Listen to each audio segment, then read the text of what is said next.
Okay, well, what's up guys? How y'all doing? Just thought I'd drop in and give you another deck profile. This is going to be a bit of a special deck profile though, because as you can see on www.duelingnexus.com, well actually I think it's just duelingnexus.com, we have gotten number 1.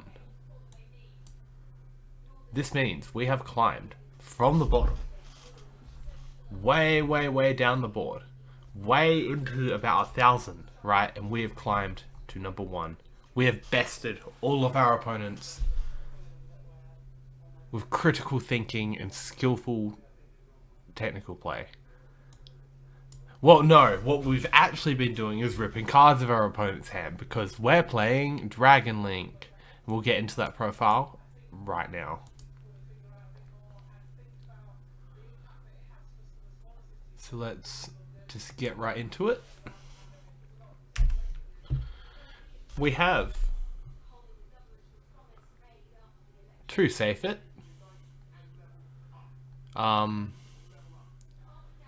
Obviously, card's pretty nice. Not gonna lie. What's notable about this? This is a really good Union carrier target.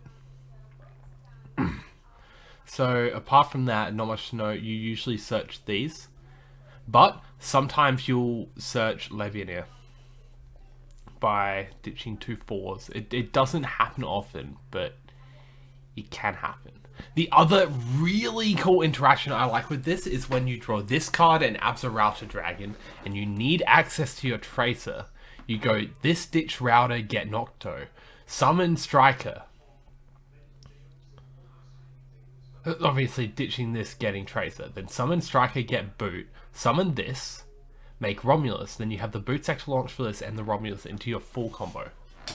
Like, as opposed to getting the black or the white dragon, which I think is a really cool play. Then we've got Red and Metal Dragon. Obviously, these two don't really conflict, because if you draw both, you can just go summon Red Metal, summon Red Darkness Red Metal. I keep calling it Red Metal, it's Black Metal, sorry. Yeah, then Darkness summon Starlage, search these, you still get your extra extender, so these two don't actually conflict. The only time these are bad in multiples is when you draw multiples of themselves, and even then, this drawing itself in multiples isn't actually bad. So this is the only one bad in multiples. If I want to bump 1 to 3, I think it might be this one. The Union Carrier equip to recycle your Savage and your Levianeer is also relevant. Obviously, Metal, once again. Yeah, no, I already said that about these, right? And then, yeah, these are insane. I just can't stress enough how much better I think Safe It is over this, I guess. This one, I was always playing this card anyway. That's why it's fine to play 2 and 1. It's like, oh, well, playing 2 and 1, what if you just draw Dark Metal? It's like, good, I want to draw it. Come at me, bro. Dragidity Phalanx. Not much to say here, just don't draw this card. There's very few cards. Excuse me. There is very few cards in this deck that you can draw and be like, oh no, I didn't want to draw that. Most of them can be taken out of your hand or used as extenders. This one is not one of those cards. If you're not drawing Reborn for this, you're not going to be happy. You're probably going to end up defaulting to go to Fiber as a starter instead of Romulus, which is never going to be good. So this card, good. Draw this one. Draw this one all day, because if you draw it, you can search Ravine. And Ravine's really nice. Levianeer, not much to say.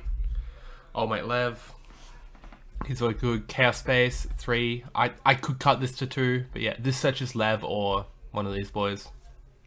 Also putting back cards like Borrowed Savage Dragon.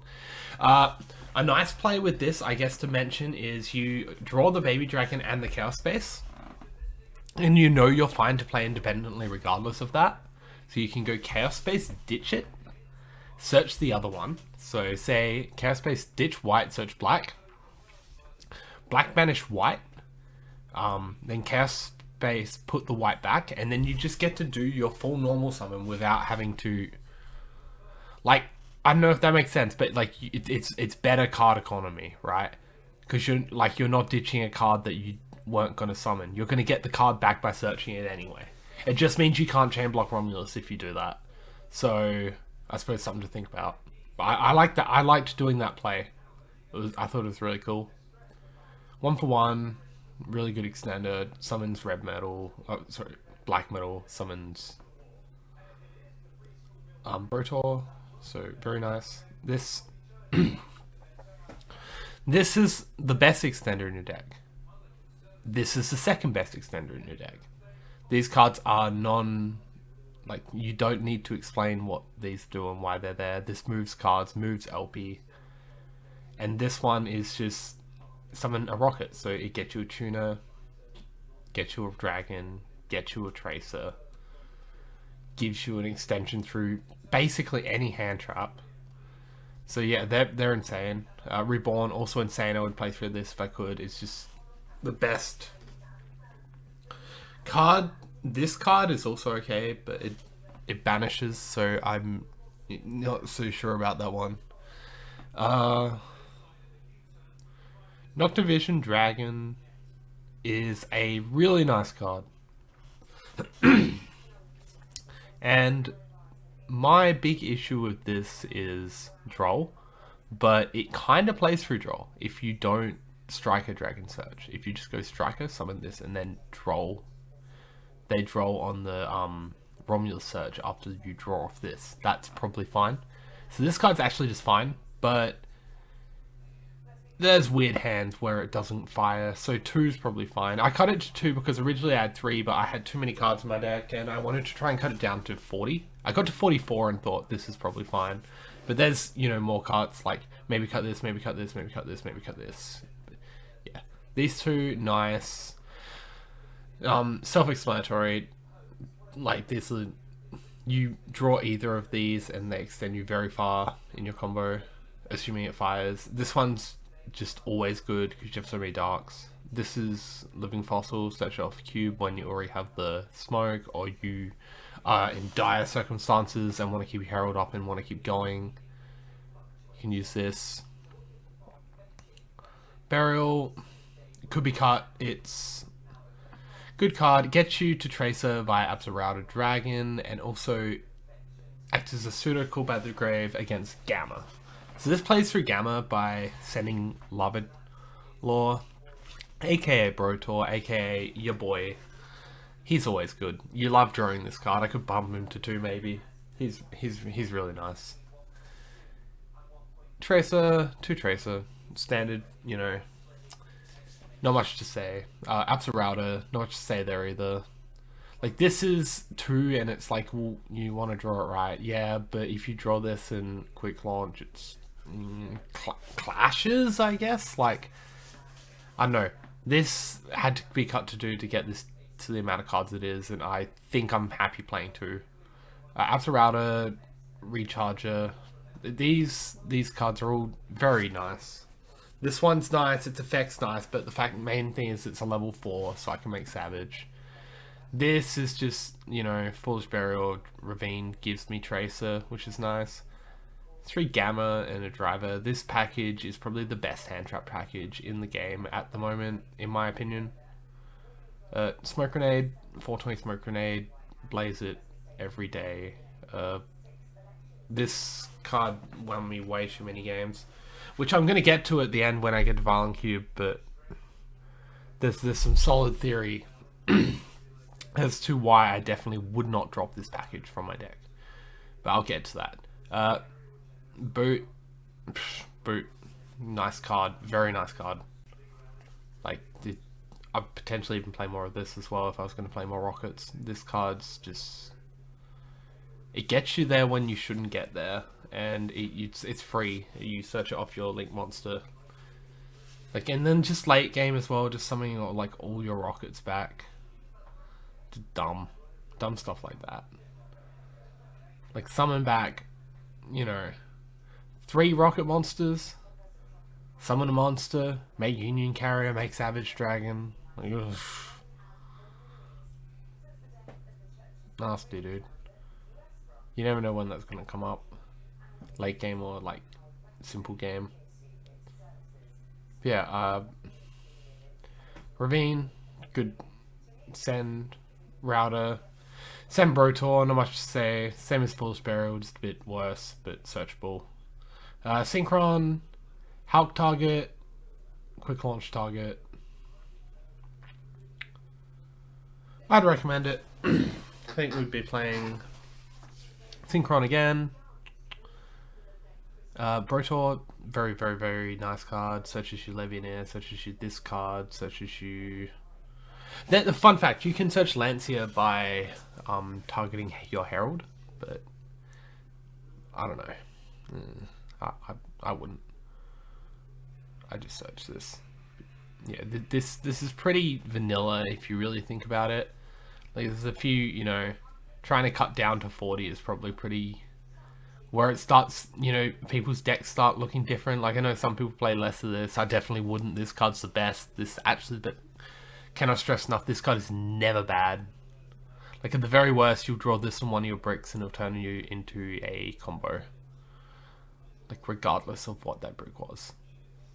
Like you will get something out of it. What else? Yeah, Buster Lock. This card's impressive as fuck. 3 Nibiru. Emergency Teleport, and then Violent Cube. So, I'll be honest, like, I've had to re-record this video twice because the OBS just, like, ate my quality for some reason. But, I'm gonna make this explanation a bit shorter this time around. Basically, don't be a noob, summon the cube. If you don't play this card and you play, what is it, Red Rose Dragon and White Rose Dragon instead, you are making yourself vulnerable to like, oh god, it's actually stupid. There's literally like 20 cards or something in the metagame right now that you just make yourself super vulnerable to if you do that. Like yes, you play through Droll a bit better, all the games you get Drolled, but at the cost of not being able to see your opponent's hand. It's not the idea that like you get to rip two cards instead of one card. It's the idea that you get to see your opponent's hand. You know exactly what you need to negate outside of what they draw as their 6th card.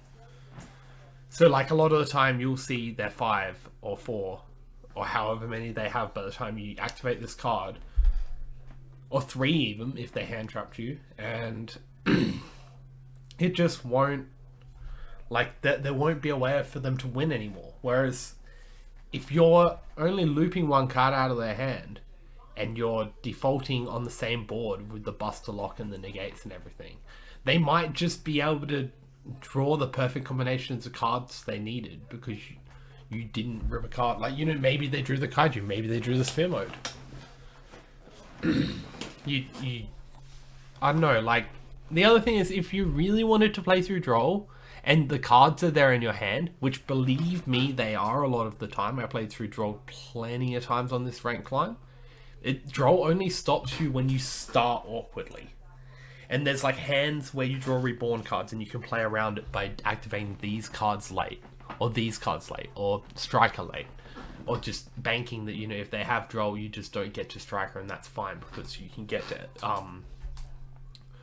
Tracer via LP or Pisty. Yeah, so there's absolutely like no reason to think that this card shouldn't be in your deck. If you get Droll, just don't summon it. Just summon a different tuner instead. Like, just don't summon Hulk. Just do the thing where you go Link Cross LP Buster. I don't know, like, just play this card. I can't stress to enough. If you're playing this deck, you should be playing this card. Or if you're not playing this card, like, I don't think there's as much of a merit to playing this deck in the first place. I think at that point you may as well just play Dinosaur or something, or maybe even the other argument is maybe just play Infernoble Knight because it's like this deck but different but the same. I know, I like this deck. I think it's just insane. The starters, the extenders, they all mesh together so well. I just love this deck. So that's that. Extra deck, we're gonna go Dillingerous, and Appaloosa is the first two to talk about. These are the potential flex slots. I wouldn't change them. I liked the way they performed. This card's insane because sometimes you can actually just make Seal and this, or sometimes you can just actually make this for 4 and make the Union Carrier Buster Lock with the Herald and the Savage, and like that's just too oppressive for something to deal with anyway. Like it didn't matter whether you had Seal at that point. So that's always fun. You have Delindrous. That card brings itself back, lets you play through hand traps, have these things out awkwardly, summon it, summon Union Carrier, and still get your Seal or your Appaloosa. This also goes hands in hand with Appaloosa, so play one, play the other, you know. Rom, search the cards you need, Lance, Phalanx, etc, etc. Not much to say. The other effect comes up sometime, which is cool, which is, you know, where you can like special summon a guy from your hand. So special summon this one or this one. Say like you got fucked over, didn't get access to your boost sector launch, things go wrong, you know. You have another way to get cards out of your hand, which is kind of nice for Synchro later on. Needle Fiber, not much to say here. This card's busted. This card as well, like, you know, the delinquent duo of the meta. We don't need to talk about this. You know, this into a billion card. Oh.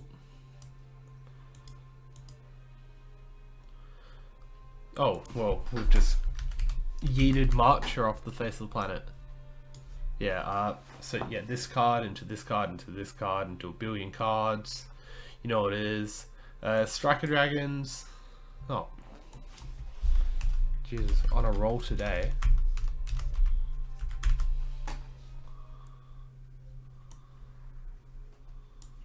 Alright, yeah, so Striker Dragons, these cards are really nice. Probably wouldn't change them. Union Carrier, yeah, well, you know, add boot sex launch, add back a guy. This is good for arrows as well for LP and Pisty, because you can go this into LP summon a guy, so LP summon Pisty, and then go this guy, summon pop LP, add back a guy, and then you have the LP and the Striker Dragon with a zone in between to summon 2, which is always nice. Sorry, the Pisty, but yeah. Union Carrier, this card's really nice. Like, equip this, but more importantly, safe it. Equip safe it, gives you follow up. Very nice. This one, we all know what this one does. I don't need to talk about it. Savage Dragon is a big boy. He can look after himself. He is self-explanatory. He is the best card in this deck, and he... I know, this is very nice 8. He's a dragon as well. Pisty, LP, these cards self-explanatory. Zone, manipulation, link monsters, combo deck. Go burr. Seal, this card's very nice. Actually, I'll talk about Whelp. Ooh.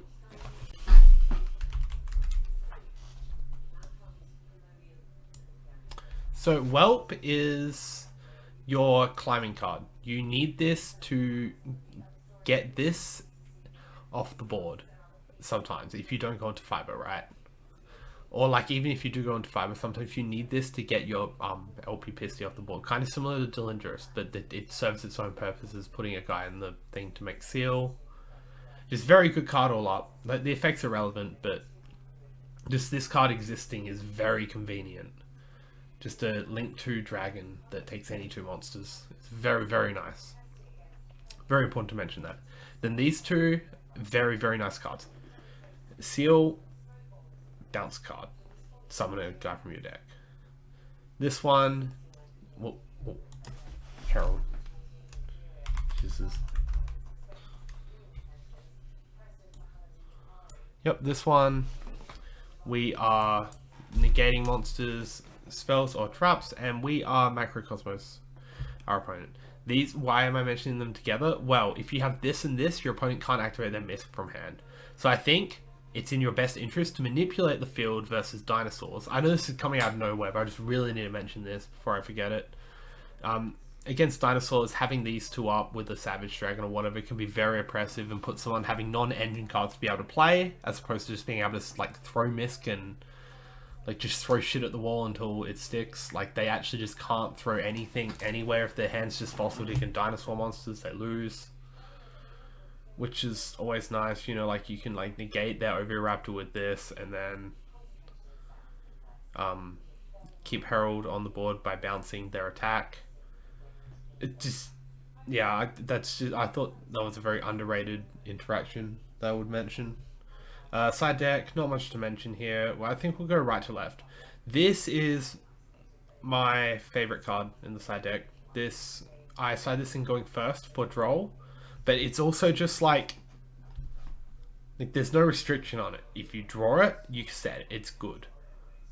If you get hand trapped by any of the hand traps, so Lancia, Ash, Ogre, Droll, you know, all of those, it's good.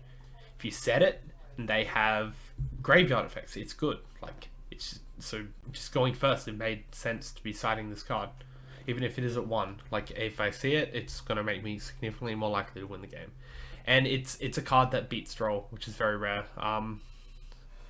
Like in theory, I could keep these in going first to try and beat Droll, but I don't do that. That's not my game plan here. Is not to be keeping Gamma in going first. Like just sorry. Droll on Lockbird, draw on Cockbird. Huh? No, this guy's really good. Well, it's good when it's good. You can play through it with this deck for sure. If you don't start awkwardly, you actually just get to. You don't get to do what you want to do, but like if their hand is like Droll and like an insane hand, like oof, gotcha. But Droll doesn't just win the game on its own, unless of course we're starting with, you know, Chaos Base, Black Dragon, Red Metal, Phalanx, like, you know, the hands, or like, you know, a searching guy and 4 hand traps or something. Imperm, just multi-purpose card. I'd like to make a video about this one day, just how many like applications this card truly has throughout the side and main deck. Like it's a hand trap, it outs Inspector Board, it outs Floodgates for a turn, it deals with negates, so like Forbidden Chalice. Like this card's just so far ahead of its time. I just can't stress that enough. This card's really good. It's very, not so much impactful, but just so versatile that I just think I'd be crazy not to side it. So that's why that's in there. It would seem weird. Why would you side Impermanent? It seems like a card you would main deck. It's like, no, just the versatility behind this card is just insane. And it gives me a, you know, I think going first, this card's actually better than cards like Nibiru and Gamma. So going first, it also gives me a nice, you know, mid-range card to use. 2 evenly, not much to say, evenly matched. Let's get them. Lightning Storms. This card's fucking insane, you know, just blow up all their back row. Or once again, you know, the whole, you know, beats border, beats the traps thing. Always fun. My other thing is probably, these could be Cosmics for Mystic Mind if you're really just like 5 head. I'm gonna get Mystic Mind every game, but no, this is just too good against the back row decks. Dogmatika, Eldritch, Invoked. Pank, this card's good. Could be a 3rd evenly, but you know, it's just too nice. Huppy's Duster, same thing. This card never should come off the list. Just insane. It's better Lightning Storm. Not better. I don't know. It's just like you can draw this and Lightning Storm, and it's just like, or like imagine you draw this Lightning Storm, Lightning Storm. You go Lightning Storm. They go Solemn Judgment. Then you go Lightning Storm again, and like they negate with Mechaba, and then you're just like, Feather Duster, get rid of your back row. Like. I know it sounds unlikely, but I did have a game though where against Stun where I drew this in Lightning Storm. It was very unfortunate for him. And then Reboot. And yeah, well, that's kind of it, guys. So thank you for like listening to me ramble about these cards for 25 minutes or whatever this video's gone for. And yeah, I suppose we'll just quickly head out, and on that note, Just have look at the leaderboard one more time, and we are number 1. Got him, guys. Peace and love, and yeah, peace and love, and we'll see you next time.